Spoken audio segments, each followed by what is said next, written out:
Fantastic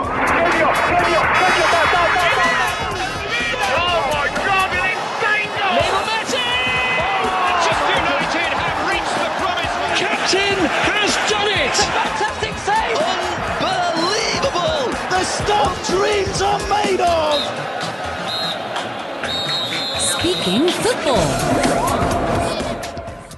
Hello and welcome to episode number 91 of Speaking Football. I'm Tommy Hay and I'm joined here by my colleague Ruben Palomero by phone. He's still not with us today, but he's joining us by phone for, as I say, episode number 91 of this series. Thank you to everyone out there joining us from wherever you are in the world and listening to us from various countries that routinely write into us to ask questions about football. Remember, those of you joining us on Twitch, feel free to write to us on the platform.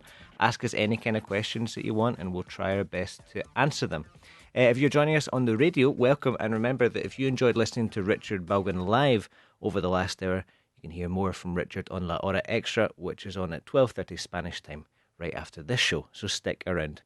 Now, today we're going to be talking about lots of different things. Like last week, we'll once again be looking at Chelsea for our footballing cliche of the day. Lots of cliches going on at Chelsea these days. And later on, Ruben and I will be challenging each other to see if we can guess some very complicated idiomatic expressions in English and in Spanish in one of our latest sections that we like to call Play on Words, Juego de Palabras. So stick around and see how well you do. First though, let's begin the programme, as always, by revealing the identity of last week's mystery player. Mystery player. Okay, I've got my fingers crossed here. I'm touching wood. Toco madera. Ruben, are you there? Yes, I'm here, Tommy. How are you? Wonderful, thank God. Ruben, how are you over there in isolation? Are you feeling okay? I am okay, but well, I have to go on kidnapped for the virus. You have to go and kidnap. So you've been kidnapped, secuestrado. You've been kidnapped by the virus. I would say I have to isolate myself. You could say I'm in lockdown or I'm in quarantine as well, you could say, because of the virus. But you have to be very, very careful with these things. Very good. Okay, well, let's kick things off. Clue number one, Ruben. Clue number one. His first name is Marcos. Very good. His first name is Marcos. Nobody knows that his first name is Marcos. I didn't know that his first name was Marcos. Nobody called him Marcos. Nobody calls him Marcos. Yeah, that's a big clue. That's not what people call him. Very good. So his first name is Marcos. Clue number two. He's the most capped player in the history of his country. Now remember, we said to be capped to say convocado in Spanish. Y viene de la gorra, ¿no? That's it. La gorra? Exactly, yes, because in the past, at the beginning of football, in the old days of football, you used to be given a cap, a gorra, every time that you played for your country. So if you go to the old football museums in Scotland or in England, if you go to Hampden Park or Wembley Stadium and you visit the museum, very often you'll see these very old caps with people given to the museum by players who participated in some of these early games. I don't think you get caps anymore, even in England and Scotland, but we still use the expression to be capped for your country. So this guy was el jugador más convocado con su selección. He's the most capped player in the history of his country.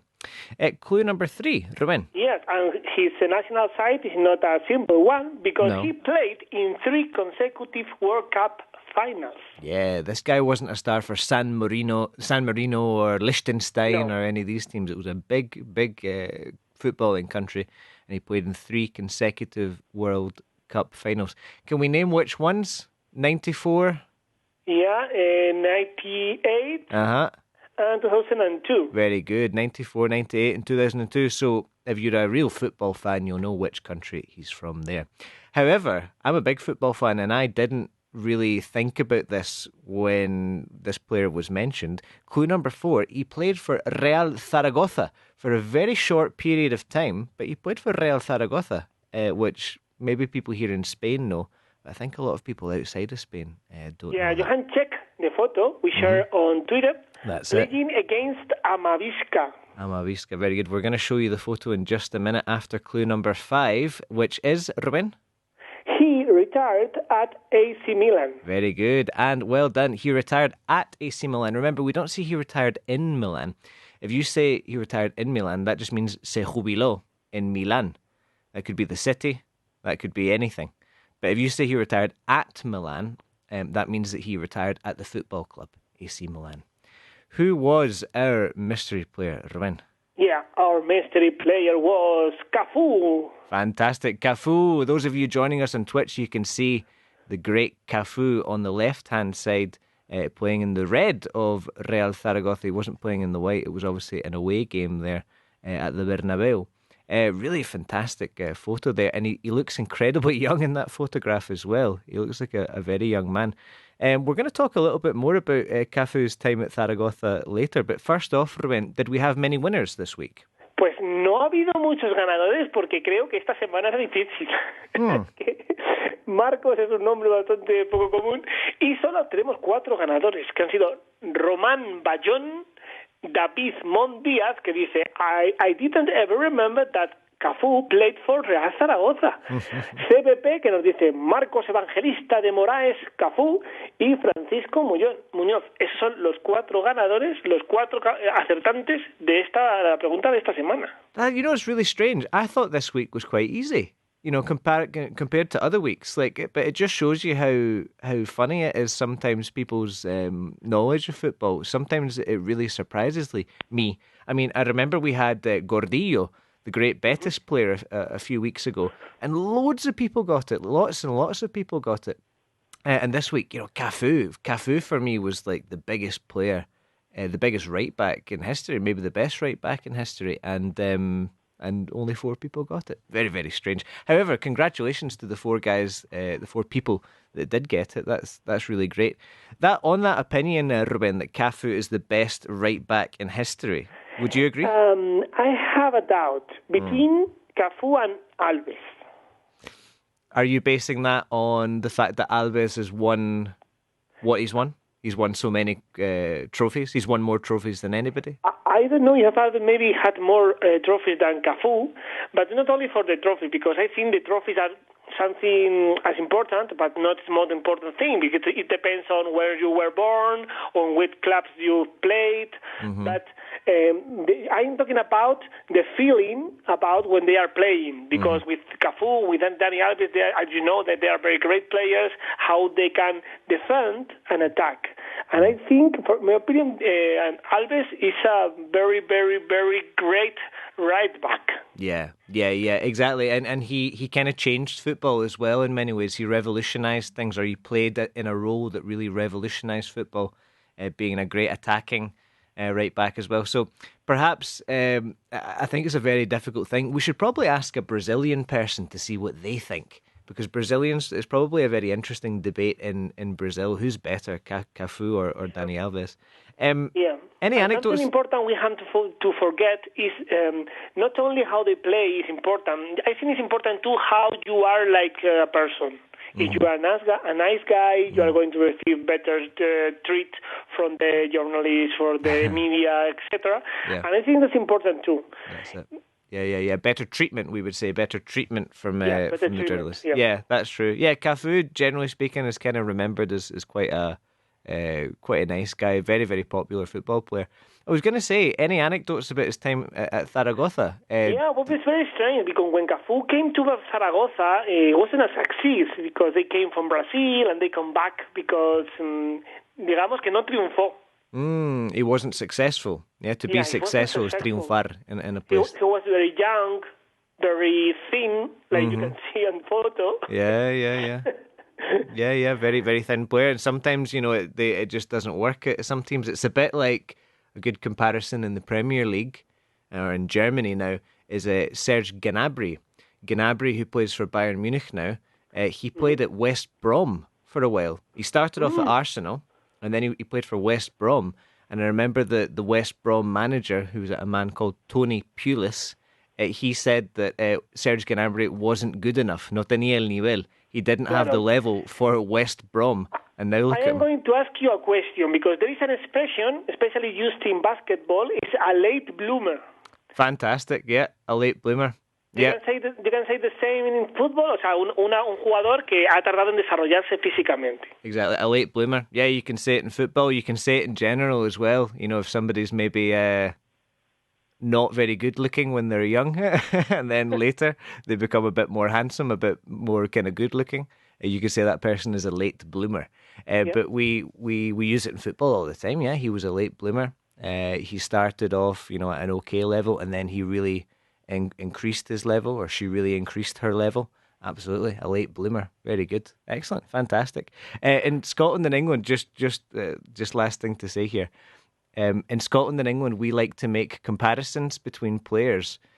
So, for example, we would say that Andy Robertson, who plays for Liverpool, we say he's the Scottish Roberto Carlos. Yeah, we say things like that. Ray Parlour, that used to play for for Arsenal, he was from an area in London called Romford, and they used to call him the Romford Pelé.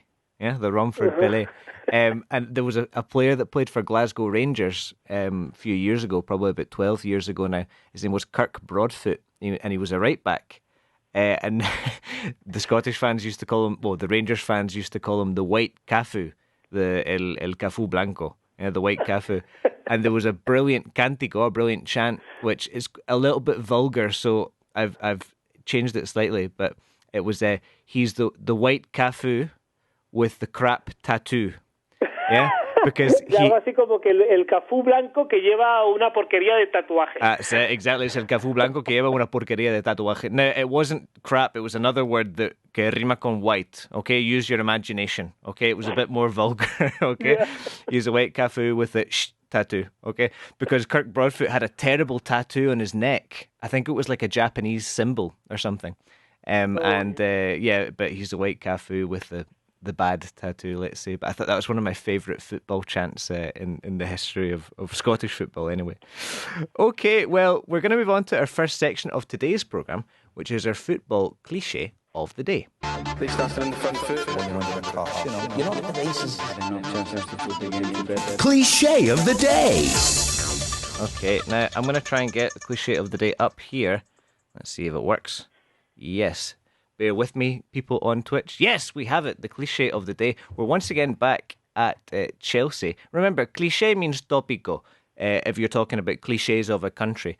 But I think in Spanish, you told me a few weeks ago, Ruben, we use the word cliché to describe something that people say very often in a certain situation, a bit like jerga, a bit like jargon, you could say as well.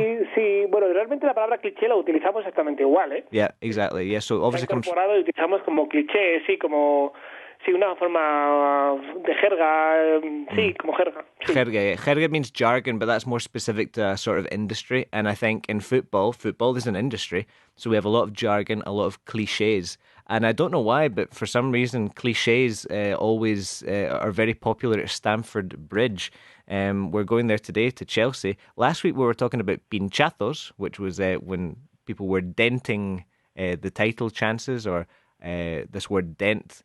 What does dent mean again? Remember? Bueno, apoyar. De hecho, ya lo utilizo de forma regular si tengo algún percance con el coche. That's it, yeah. So we use the word dent to talk about un pinchazo. This week we have the headline, Thomas Tuchel, hopeful Chelsea can kick on after a much-needed Tottenham win. So Chelsea beat Tottenham last week, and Thomas Tuchel is hopeful that Chelsea can kick on. That's our cliché of the day. A very, very common expression in English. What does that mean literally, to kick on? A ver, kick on sería algo así. Bueno, kick es dar una patada y sería una patada sobre, ¿no? Como patear sobre algo. Okay. So if I said to you in Spanish, espero que podamos dar una patada sobre. Does that make sense? Yo cuando he visto el titular, se me ha venido a la cabeza como si estuviera utilizando esa victoria para auparse, ¿no? Como cuando subes la pierna y te impulsas sobre ella. ¿Es algo así? Interesting. Yeah, well, it's definitely not dar una patada sobre. It's more like to start, like arrancar, empezar una buena racha. So sort of to start a good run. Okay, so like this idea that, okay, we've won now we're going to kick on, now we're going to continue. Seguir así, like, would you say like seguir adelante, or that kind of idea? We're going to kick on, we're going to continue like this. Okay, sí, o sea que se puede utilizar un poco en ese sentido, ¿no? Como cuando quieres decir que a partir de ahí vas para mejor, ¿no? Yeah, exactly. Yeah. A partir de ahora vamos a mejorar. We're going to kick on now. Exactly. Yeah. Again, you don't just use it in football, but it's used so much in football. in post-match interviews, you hear people saying it a lot. Yeah, it's like, we're going to kick on today. You know, we're going to be using this. There's another very good expression there. There's another interesting one here. To pick up a win. So in the like just underneath the title, it says the Blues picked up. Yeah, they picked up their first Premier League win since Boxing Day with a 2-0 triumph over Tottenham. Okay, to pick up a win, coger una victoria. We don't say that in Spanish, do we? Es un phrasal verb súper conocido que sirve para mil cosas. Para recoger a la gente, o sea, pick up. Yeah. Para recoger, que cuando tus hijos tienen que recoger los juguetes, usas pick up. Yeah, ligar as well, if you're trying to pick somebody up. También puedes ligar con pick up, o sea, es que pick up hay que sabérselo. You know, like, for example, when this isn't very common anymore, but in the past it was very fashionable to have pick-up lines. Have you ever heard that before? Pick-up lines. You know, like la frase, the typical phrase, the typical sentence that you use to try to pick up somebody, to attract somebody, and they're always really bad, you know, pick-up lines. Like, I don't know, for example, like, eres un ladrón o una ladrona porque me has robado el corazón, that kind of thing, you know? Oh, that's a pick-up. Terrible stuff. Se dice eso. Yeah, exactly. Maybe in the 1980s or the 1990s, it was a very common thing to do. But in football, if you say to pick up a win, it means that you've won a game, basically, to pick up a win. Vale. We don't use... Como coger, recoger, ¿no? Coger, también. yeah. Igual que con los juguetes, con los niños, no vale, lo utilizamos igual. That's it. So we would say to pick up a win, to pick up a draw. You don't pick up a loss because no hay nada que recoger. There's nothing to pick up. Claro. You suffer a loss, we would say. To suffer a loss or to suffer a defeat, but to pick up a win. Very good. Okay, so that's our football cliche of the day. Now, this is the section that I'm most nervous about. I'm always nervous about it because I'm quite terrible at it. I think in 2 weeks I've had 1 point, which isn't great. However, we're going to try it again. We're going to enter into this little game that we like to call Play on Words.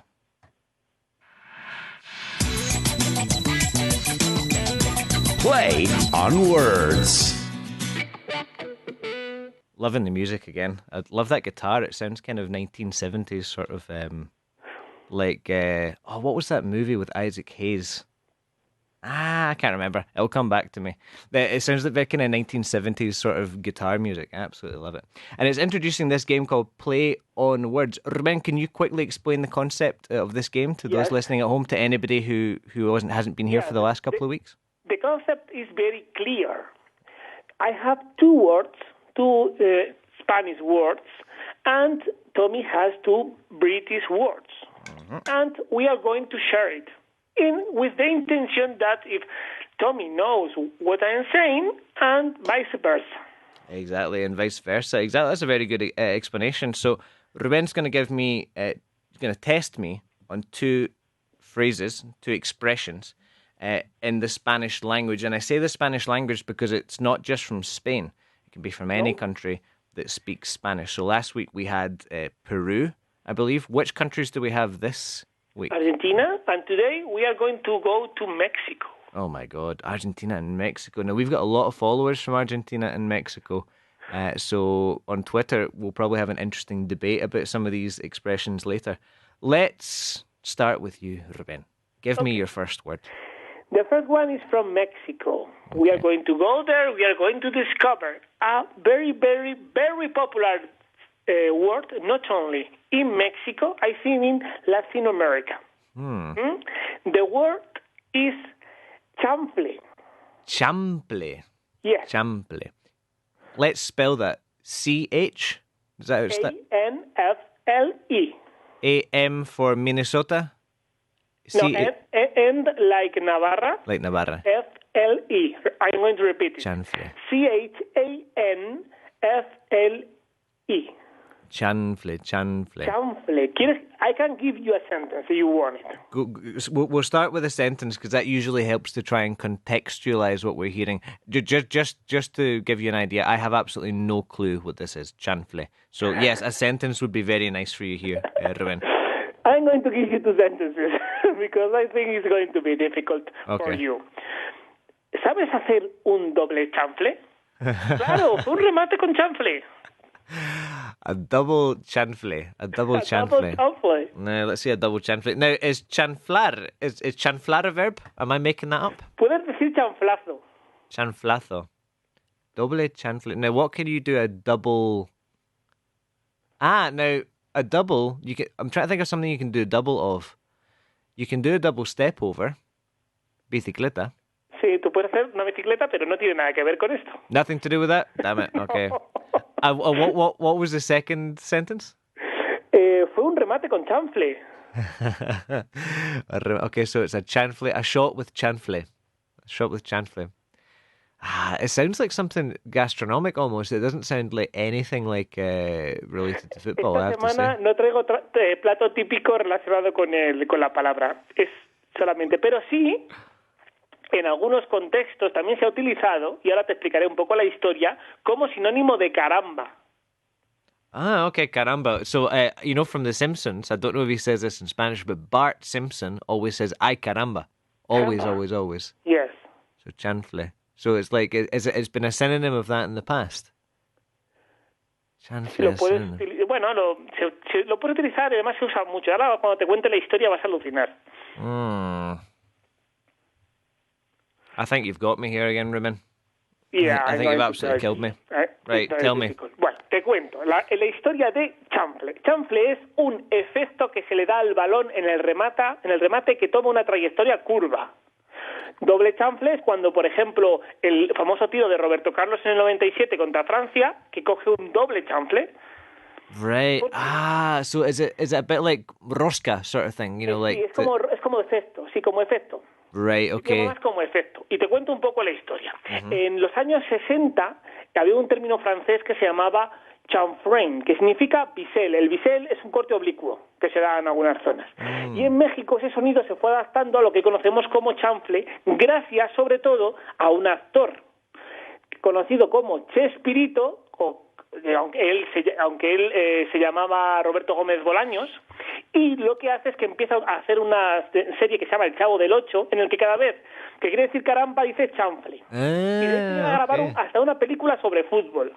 Pero chanfle se usa habitualmente, no solo en México, en Argentina también lo he visto, haciéndose referencia al doble efecto o un efecto que da la pelota. Un tiro con chanfle es un tiro con efecto. Okay. So in English we would say to hit the ball with swerve. Yeah? Yes. Swerve. SWERVE. Yes. If it's the sense of, like, if you think of the Roberto Carlos free kick against France, yeah? Exactly. You would say he hit the ball and it swerved around the wall. It swerved around the wall. You could also say it bent around the wall as well, like doblar. Además, aprovecho que he estado investigando quién consideran que es el inventor del tiro con chanfle, y hablan de Arthur Friedrich, que era un jugador brasileño que era muy famoso por hacer tiros con mucho efecto. Okay. See, there's always a background story to these things. I think it's absolutely fantastic. It's absolutely brilliant. Yeah, I've looked it up on word reference. Chanfle, it says curve or spin. I would say to hit the ball with spin, to hit the ball with swerve, or to hit the ball, or to bend the ball, you could say as well. To bend the ball like doblar. So that's 3 possibilities for you there. Fantastic, Ruben. Okay, we've got a little bit of time before the break. I'll give you one of my ones. Now, what do we start with? Okay, I'm going to give you one that I think you know. Okay, I think you know it. To be under the cosh. To be under the cosh. Now, if you were listening to our music at the beginning of our cliche of the day, somebody actually says this in the football cliche of the day intro. To be under the cosh. So bajo, like under, and cosh is COSH. To be under the cosh. Any idea what you mean? COSH. Yeah. Now, do you know what a cosh is? A cosh? I don't know. I don't know what cosh is. Cosh. Okay, what is a cosh? Now, cosh it's a kind of stick that police forces would use. So, for example, I think you would probably say bastón in Spanish. There was a very famous night in Argentina during the 70s. It was called the night of the bastones largos, I think, was the name of the night. A very, very famous incident that happened in Argentina. The objects that the police were carrying, those on that night, you could describe it as a cosh. Okay, so it's like a stick that you use. Okay. Bastón. Es como una porra, entonces. Yeah, porra, exactly. Como una porra. Yeah. So under the cosh. Okay, so under the cosh could be something like to be como contra las cuerdas. Very good. Yeah? That's pretty good. That's pretty good. Yet to be against the ropes, yeah? Oh, he's got a point. Yeah. Nacho's got the point. Jesus, I'm frustrated at that. I'll explain the concept of it later after the break. We're going to take a quick break. I'm really upset that I'm losing 1-0 in this section. I'm already behind and I now have to remontar. And I have to come back in the second half. Stick around and we'll see you again in 5 minutes.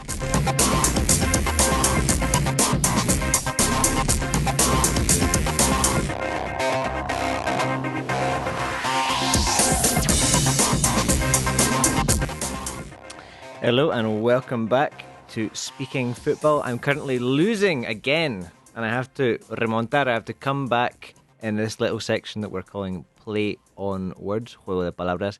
If you've just joined us, this is a section where Ruben and I challenge each other to see who can guess the sentences, the expressions related to football from each other's languages. And Ruben is much better at this than I am. Aren't you, Ruben? You're much better at this game than me. Nah, not really.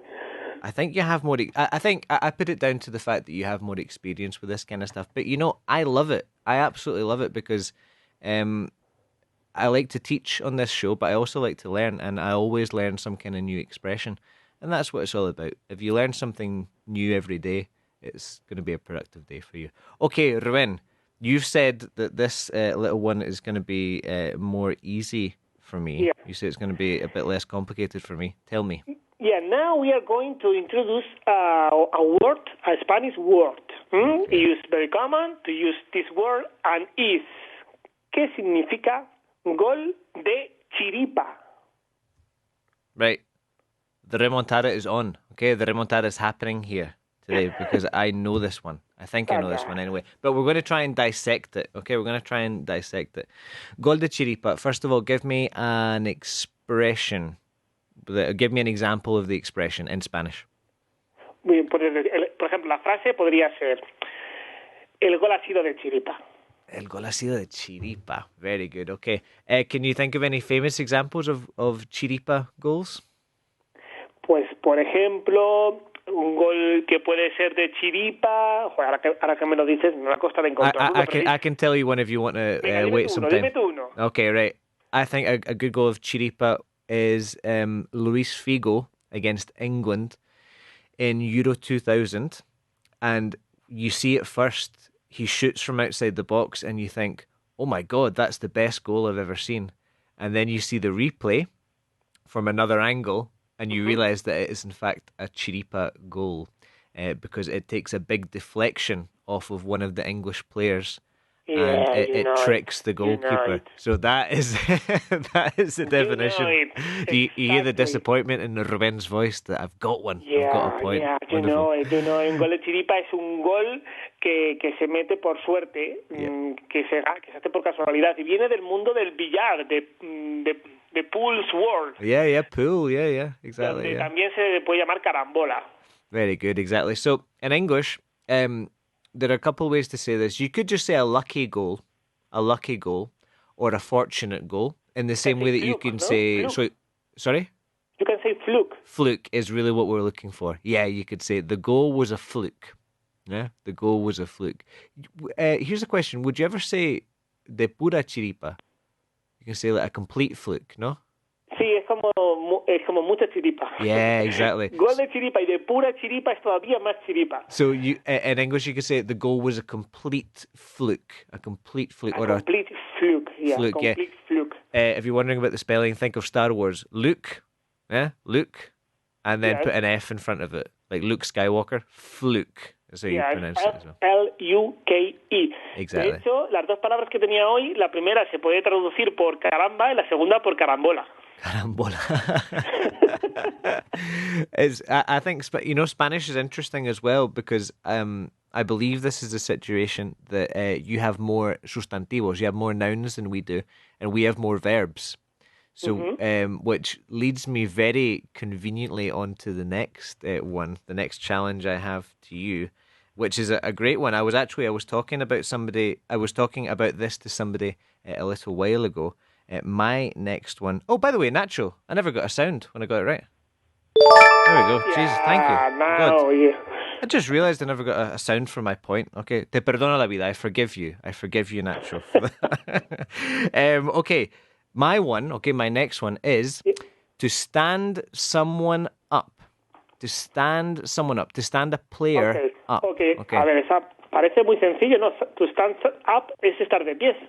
Estar de pie. Pero seguro que eso tiene otro significado. Exactly. So literally, but you wouldn't estar de pie a alguien. That sounds very, very strange. To stand someone up, maybe some of you listening are accustomed to hearing this phrase in a romantic sense or a non-romantic sense, or in the sense of like a meeting with somebody.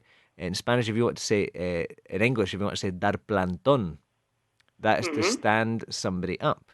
Yeah? Dar plantón is to stand up. Yeah, exactly. So, for example, we had a date and she stood me up, okay? You could say that.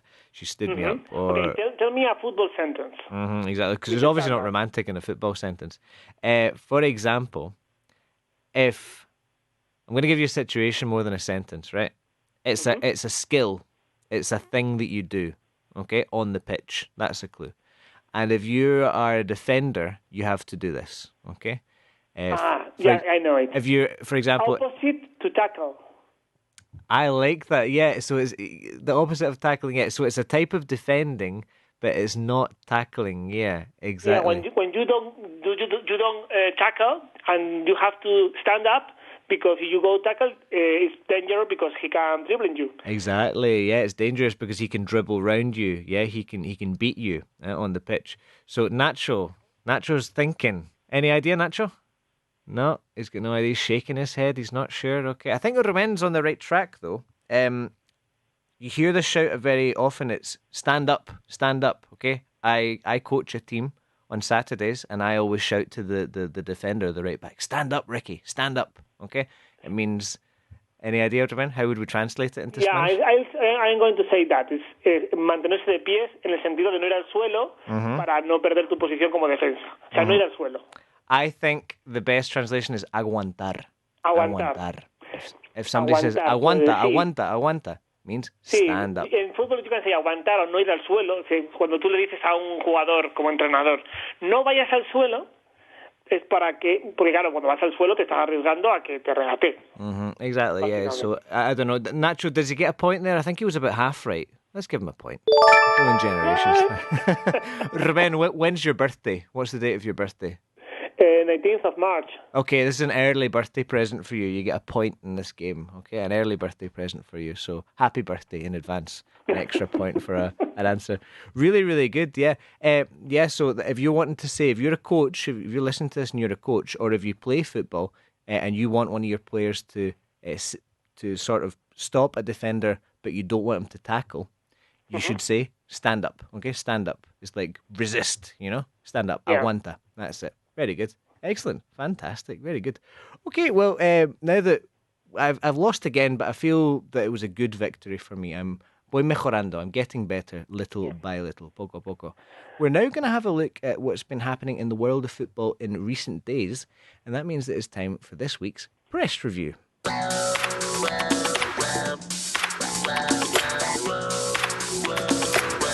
Press Review.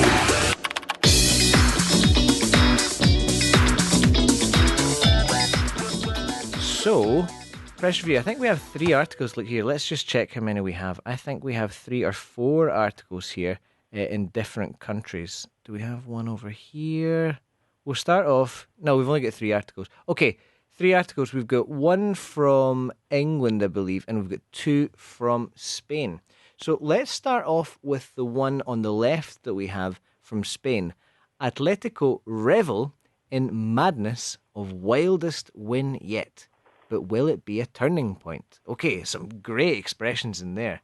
So, remind us, what happened last week with Atletico against Valencia? What happened in this game? Yeah, I am going to tell you what happened. I was watching the match, and I decided to go to the bathroom, and when I come back, the scoreboard changed completely. Exactly, the scoreboard, the marcador, you say, no, the scoreboard changed completely in this game because Atletico were losing, iba perdiendo, they were losing, and then, was it 2 goals in 2 minutes, Ruben? 2 goals in 2 minutes. 2 goals in 2 minutes. It was unbelievable. It reminded me a little bit of, again, going back a few years, but England against France in Euro 2004.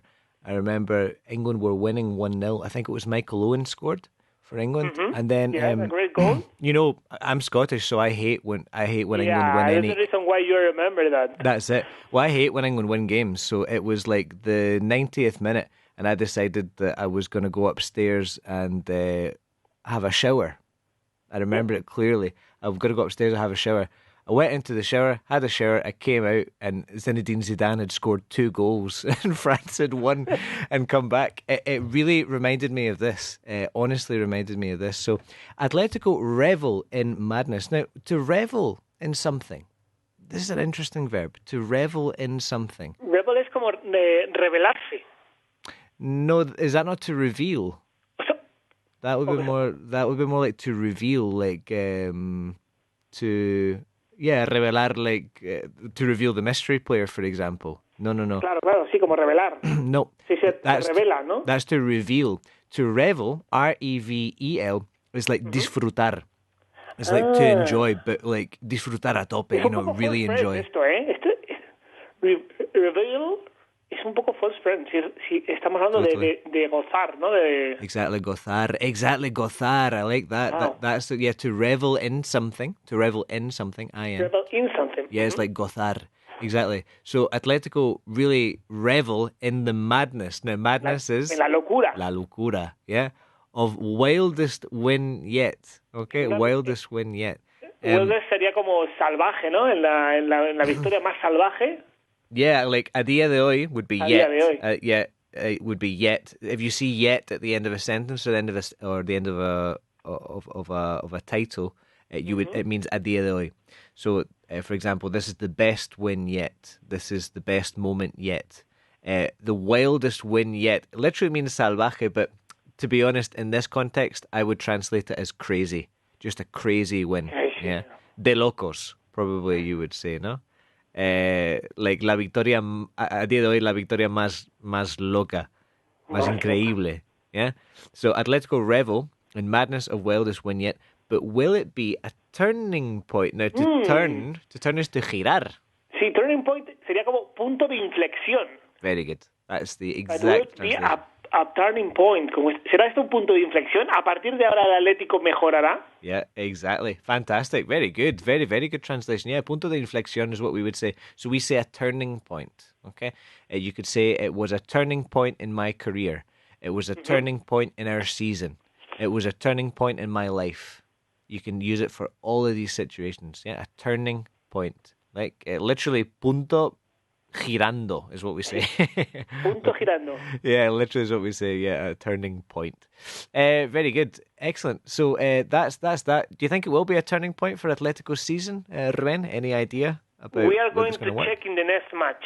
Very good. We're going to check in the next match, exactly. As we said a few weeks ago, what is it? To take it one game at a time. Yeah, partido a partido.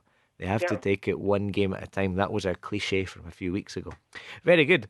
Number 2, bit of sad news here. At least I'm sad about this. In Cádiz, what happened in Cádiz? They despedir, no? They sacked. Yes, they changed his manager. Yeah, they changed their manager.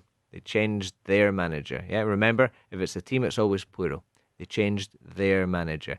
And The Guardian, in English, an article by Sid Lowe, an English writer for The Guardian who lives in Madrid, he went with the title, Cádiz cast off their anti-hero, I love this, in yellow specs for uncertain future in La Liga. Okay, so there's a lot happening in this title.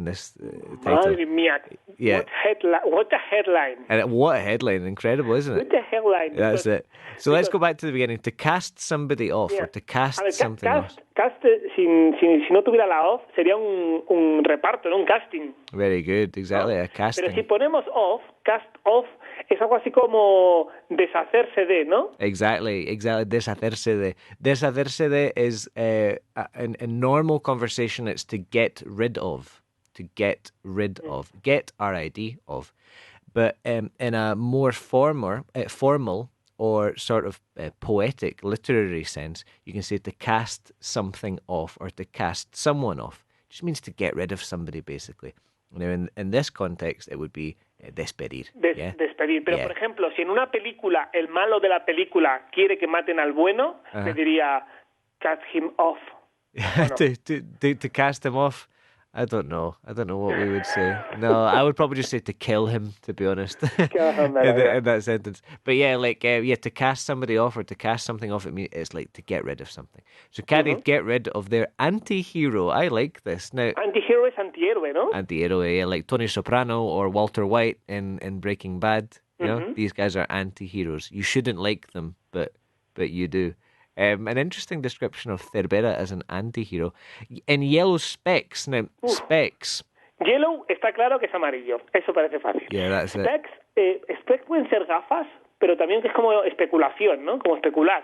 But you're correct in the first time. It's gafas, yeah, glasses. In fact, that's a very British expression. Specs, yeah, in England and Scotland, Wales... in Ireland, I don't know if they say it in Ireland, but definitely you say it in England, Scotland and Wales, specs. They don't say it in America for glasses. To wear specs is llevar gafas. To wear specs, yeah. To wear specs. So it's true that Cervera had yellow glasses. He had yellow specs. So, yeah. So, yes. He has glasses with a lot of personality. Yeah, they were kind of like hipster glasses, no? There's quite a lot of that in La Liga. Bordalas has quite interesting glasses as well. I've noticed a lot of these hipster managers going around these days. So Cádiz cast off their anti-hero in yellow specs for an uncertain future in La Liga. An uncertain future? Yeah, for el futuro incierto in La Liga. Exactly. Reference to the fact, obviously, that Cádiz are in trouble. They're right at the bottom of the table. They're fighting to survive. The permanencia, yeah. They're fighting to survive. They're fighting for survival. And it's very, very difficult for them. So Cervera is gone. I'm very sad about that because, as you said, not just his glasses, but him. You know, he had a great personality. Sometimes he had some controversy, but he was good manager.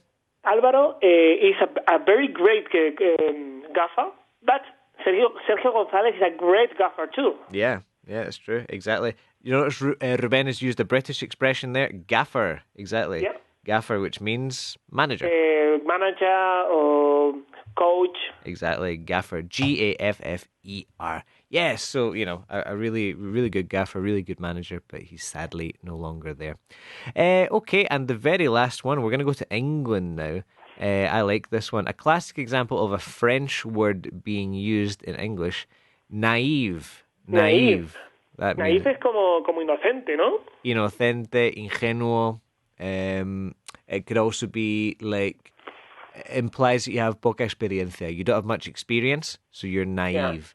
Yeah. So naive. Crystal Palace's Vieira, Patrick Vieira that is, Crystal Palace's Vieira berates referee for Liverpool penalty call. Now, I think most of this is quite clear, but to berate somebody. Berate es como regañarte, ¿no? Como... Yeah. Echarte la bronca. Echar una bronca. Yeah. Criticar. To criticize somebody. Yeah. O sea que Vieira critica al árbitro por el penalti que le pitó al Liverpool. That's it. If I was a translator, I would go one step further though, because critica, that would just be to criticize. But if you're berating somebody, it's really strong. Is there a way to say that in Spanish? Like to criticize. O sea, que sería una bronca fuerte, ¿no? Una bronca fuerte. Sí, o sea, que era critica duramente. Critica duramente. That's more what we want. Yeah, critica duramente. He berates the referee. you could say he was berating her or she was berating me about something. Yeah. So we've got naive between commas, in inverted commas. Naive. Crystal Palace's Vieira berates referee for Liverpool penalty call. Notice that we say call for decision here. A penalty call. Por haber pitado el penalti. Yeah? Por haber pitado penalti. That's it. Very, very good. Excellent. I don't think there's anything else in that. I think that's a really good... Oh, yes, another thing. Spot kick. Spot kick as well. Another way to say. Bueno, es el punto de penalti. Yeah, exactly. So a spot kick is un penalti, you can say. Sí, spot me encanta como palabra porque sirve para mil cosas, para manchas, para hablar de un anuncio en televisión. Granos as well. Para grano también, ¿no? Yeah, spot, manchas, there's lots and lots of ways. Penalty es spot penalty, spot kick. Yeah, también. exactly. To see somebody is to spot somebody. Yeah, I spotted him over there. I spotted him in the corner of the room. Yeah, I saw him in the corner of the room. Yeah, I spotted her in the street. La vi en la calle. I spotted her over there. Yeah, you can say that. But a spot kick is another way to say penalty. Yeah, it's a spot kick. Very good. Excellent. Fantastic. Okay, now we don't really have too much time left. So just in the last 5 minutes, we're going to finish the programme, as always, by giving you the clues for next week's Mystery Player. Mystery Player.